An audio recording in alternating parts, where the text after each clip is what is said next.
Caras irmãs, caros irmãos, o Senhor vos dê a paz. Escutamos esta palavra de Deus e, na medida em que nos aproximamos dos mistérios pascais, as leituras vão também levando mais em profundidade aquilo que vamos celebrar: a paixão, a morte, a ressurreição do Senhor Jesus. Na primeira leitura, fala-nos do inocente, o sofrimento do inocente, aquele que, como manso cordeiro, é levado ao matadouro.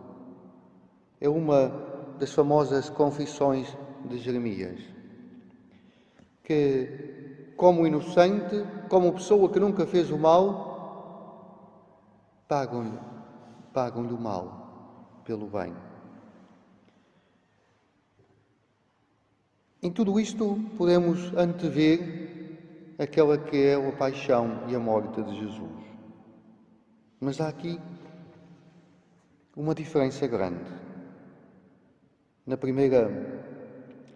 Nesta primeira leitura, nesta confissão de Jeremias, a um certo momento diz: Senhor, vós que julgais, possa eu testemunhar o castigo que haveis de aplicar por minha causa.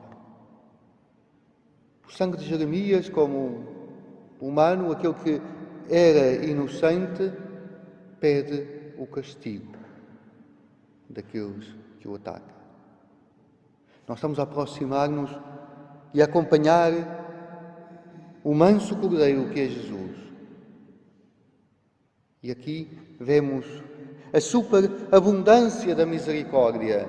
O sangue de Jesus não perde o castigo, mas conquista-nos a vida eterna e o perdão. Conquista-nos a vida eterna e o perdão. Este, irmãos, deve ser um desafio para todos nós. Quantas vezes também nos sentimos injustiçados, quantas vezes nos sentimos maltratados, quantas vezes nos sentimos atacados. E a nossa humanidade lá dentro pede o castigo.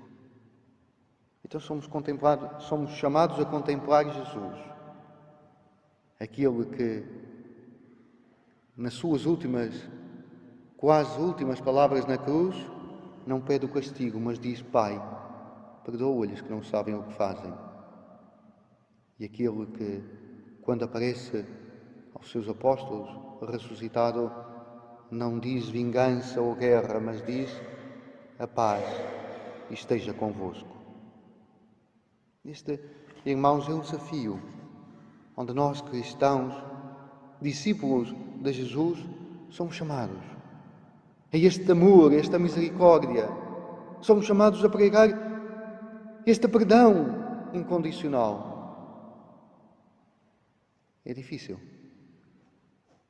É. A nossa humanidade, como a humanidade de Jeremias, tantas vezes fala lá dentro disso, o castigo. Mas quando isso nos vier, possamos nós contemplar Jesus e pedir a misericórdia, pedir o perdão. No Evangelho continua este grande processo de Jesus, onde já todos o condenaram, como diz Nicodemos, todos o condenaram, todos o julgaram, sem o ter escutado.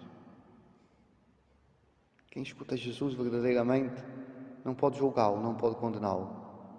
Por isso, muitos o julgam e condenam à distância. Quando alguns se afastam de Jesus, é porque realmente não o ouviram. E aqui está outro problema, às vezes, de nós, discípulos de Jesus. Muitos julgam Jesus, muitos não seguem Jesus, muitos se afastam, porque, em vez de conhecerem Jesus, conhecem-nos a nós. Este é o problema. Conhecem aquilo que nós dizemos de Jesus e às vezes nós até podemos dizer palavras bonitas, mas a nossa vida, às vezes, não mostra Jesus. Não. não mostra o amor de Jesus, não mostra a misericórdia de Jesus. Por isso, vamos pedir ao Senhor que nos ajude a que quem nos ouve possa ouvir Jesus. Porque senão, tanto julgam Jesus sem o terem escutado. Porque nos escutaram a nós, pensavam que estavam a escutar as palavras de Jesus, mas nós às vezes não é isso que transmitimos. A nossa vida não transmite isso. Última coisa, este Evangelho é de uma profundidade grande, convido-vos a relê-lo, mas a última coisa, a última frase que escutamos.